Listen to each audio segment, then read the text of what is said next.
Hola chicos, ¿cómo están? Yo soy el profesor Iván Mendoza y hoy día vamos a hablar acerca del movimiento parabólico de caída libre. Exacto ese tipo de movimiento que tú usabas cuando jugabas el Angry Birds. Así que vamos a comenzar primero poniéndonos en contexto acerca de este tipo de movimiento. Bueno, básicamente el movimiento parabólico lo vamos a estudiar descomponiéndolo. ¿Y cómo lo vamos a hacer? De dos maneras. Primero vamos a descomponerlo en un eje horizontal y en un eje vertical. En el eje horizontal nosotros vamos a utilizar el MRU, tema que ya hemos visto, y en el eje vertical vamos a utilizar el movimiento de caída libre, ¿no? Que también tema que ya hemos visto, así que si todavía no está muy claro, por favor repasarlo. Bien, vamos a estudiar primero lo que es el tiro semiparabólico. Y como ya comentamos, en el eje horizontal vamos a utilizar el MRU. ¿Y cuál es la característica principal del MRU? Es que la velocidad va a ser constante. Caso contrario, si nosotros utilizamos el eje vertical, en este caso la velocidad en el eje vertical ya no va a ser constante. Pero si nosotros llegamos en específico para este caso a una altura determinada, justamente en esta altura la velocidad en y va a ser igual a cero, ¿no? Pero a medida que el cuerpo se va a caer, esta va a ir aumentando, ¿no? Justamente debido a la gravedad. Y si nosotros utilizamos la ecuación para el movimiento vertical, justamente teniendo en cuenta la gravedad, nosotros vamos a tener que la altura en un determinado tiempo va a estar dada por esta ecuación, donde la gravedad va a ser multiplicada por el tiempo al cuadrado y dividido entre 2. Justamente para cualquier altura nosotros vamos a utilizar esta ecuación. Para el movimiento horizontal es más sencillo, donde solamente nosotros tenemos que recordar que la velocidad va a ser constante en el eje X y la distancia recorrida va a ser la velocidad por el tiempo. Nada más. No, acá tenemos el tiro completo, el tiro parabólico. Ya no semi, sino ahora es el más completo. No, donde nosotros vamos a considerar una cosa bastante esencial, que la velocidad ahora va a tener un cierto ángulo de tiro, ¿no? Que va a ser justamente este ángulo θ.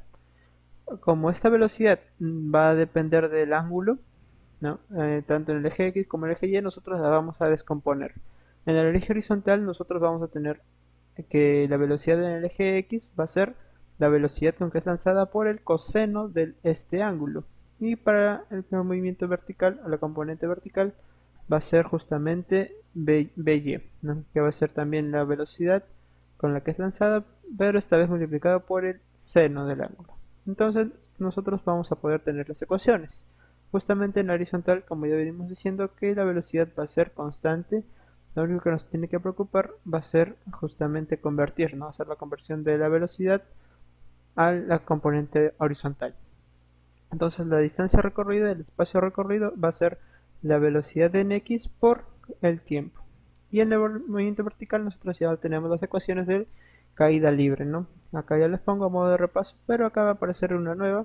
Bueno, nueva no, pero está más que todo como que encubierta, ¿no? Debido a que justamente la velocidad va a ser la raíz cuadrada la suma de los cuadrados de las componentes, ¿no? Bastante sencillo, es como un Pitágoras. Acuérdense eso de Pitágoras, nosotros tenemos que la componente en y al cuadrado, la componente x al cuadrado más la componente en y al cuadrado, le sacamos la raíz y obtenemos la velocidad en la que es lanzada, la velocidad inicial. Bien, acá tenemos otras ecuaciones auxiliares que también nosotros vimos en lo que es caída libre. No es por eso que es bastante importante y si no tienen todavía mucha noción de ello, por favor repasarlo. A modo de observación, a modo de ayuda también les pongo estos triángulos notables, ya que nosotros vamos a utilizar bastante lo que son ángulos, ¿no? Y estos ángulos por lo general vamos a utilizarlos de triángulos notables, ya sea de 37,53, de 30,60, 45 o de 16 y 74, que si no los conocen acá les presento. Bien, vamos entonces con los ejercicios para tener un mejor panorama. En el primero nos dice se lanza un cuerpo con una rapidez de 50 metros sobre segundos y nos piden calcular el tiempo de subida.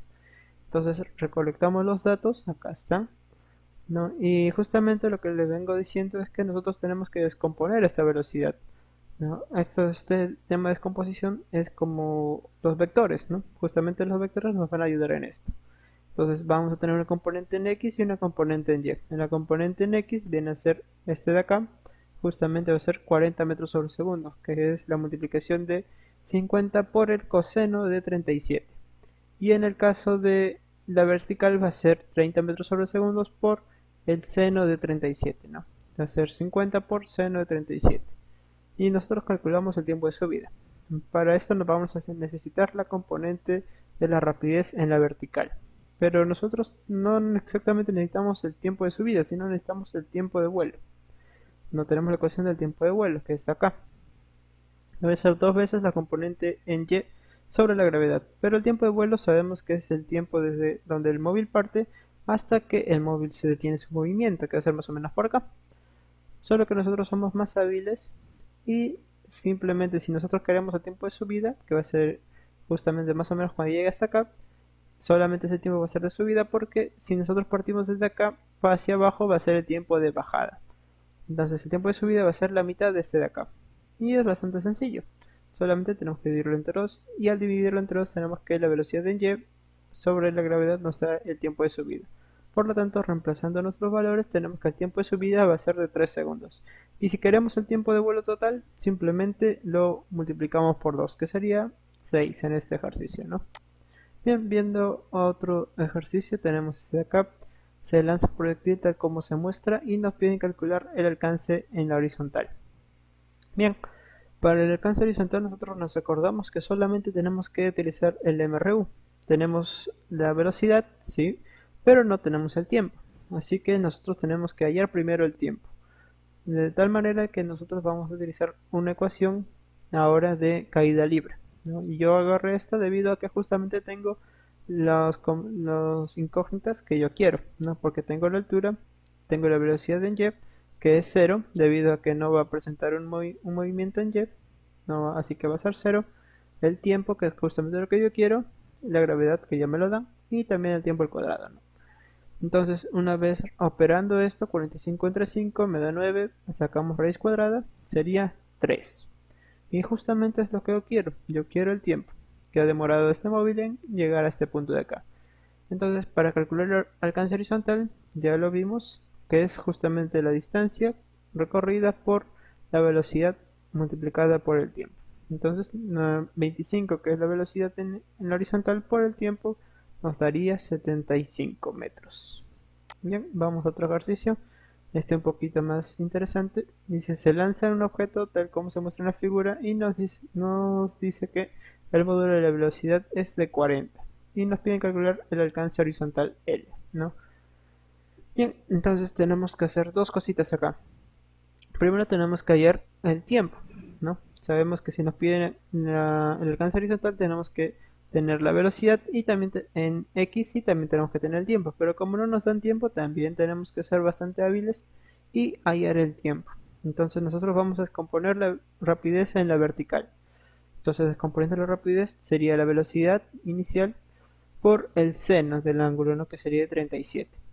Sería 40 por 37, me daría 24 metros sobre segundos. Y para hallar el tiempo, acá tenemos que ser bastante hábiles. Tenemos que darnos cuenta de algo sencillo, pero bastante importante. Es que justamente el tiempo en que llega a la altura máxima va a ser el mismo tiempo que recorre de altura máxima hasta su punto final, ¿no? El mismo concepto que utilizamos en el primer ejercicio. Así que nos damos cuenta de eso, pero también nos damos cuenta de algo interesante, es que justamente en la altura máxima la velocidad final en este punto de acá va a ser de cero. Entonces nosotros nos valemos de eso y cogemos una ecuación que se ajuste a lo que nosotros queremos. Y justamente es esta de acá, ¿no? Donde la velocidad final va a ser la velocidad de y más menos la gravedad por el tiempo de subida. Entonces nosotros podemos coger el menos debido a que justamente la gravedad está en contra de movimiento en este caso, ¿no? Porque estamos yendo de subida. Así que nosotros ya podemos reemplazar. Tenemos la velocidad en y, que es de 24, menos los 10 metros sobre segundos de la gravedad por el tiempo, que es justamente lo que nos piden. Entonces reemplazando tenemos que el tiempo de subida hasta llegar a un punto máximo sería de 2,4. Pero nosotros no queremos ese tiempo, queremos el tiempo que demora en llegar hasta acá. Entonces simplemente como el tiempo de subida es igual al tiempo de bajada y ambos nos da el tiempo de vuelo, es justamente el doble, ¿no? Del tiempo de subida. El tiempo de vuelo sería dos veces por por 2,4, ¿no? Que sería 4,8 segundos. Hasta ahí muy bien, vamos bien, ya tenemos nuestro tiempo.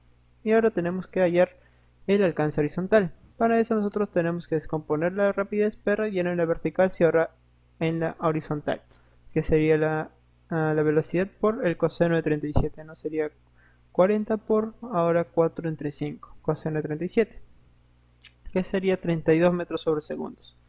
Entonces ya tenemos nuestro alcance horizontal, donde simplemente nos queda reemplazar la velocidad en x, que sería 32, por el tiempo que hayamos, ¿no? 4,8 segundos.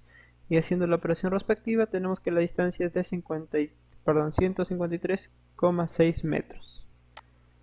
Bien, ya como último problema, para ya irnos, nos dice que el proyectil es lanzado tal como se muestra y nos piden calcular la rapidez mínima para que el proyectil pase la barrera con una rapidez horizontal de 18 metros sobre segundos. Ajá, entonces ahora nos dan los datos inversos. Tenemos el ángulo de lanzamiento y la velocidad final, por así decirlo, ¿no? En este punto de acá. Sabemos que la rapidez en y es cero, pero en x siempre va a ser constante en todo el movimiento.